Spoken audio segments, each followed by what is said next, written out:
Hey guys, it's Ava here from Glow with Ava, and I'm here today to introduce you guys to a new product, which is the Nourishing Refining Toner from this brand. So this is an updated and more refined version of the previous toner that they had, and even the previous version was already a holy grail for me. So I was so excited to hear that they came out with a new toner, and I think the main difference is how the spray comes out. So it's like an ultra fine mist that is just so great to use in the morning and nighttime, or just throughout the day as well.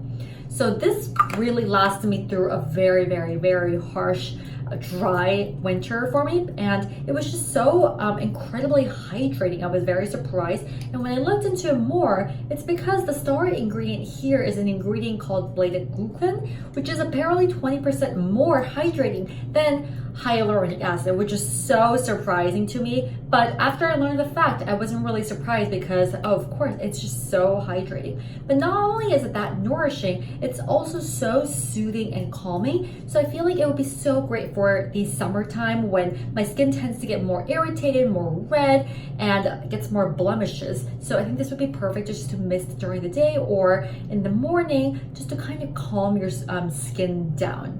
So anyways, this is such a holy grail product for me. I love it, and I'm so happy that they came out with this new version, so it's going to be used up this entire summer. Well, thank you so much for listening, guys.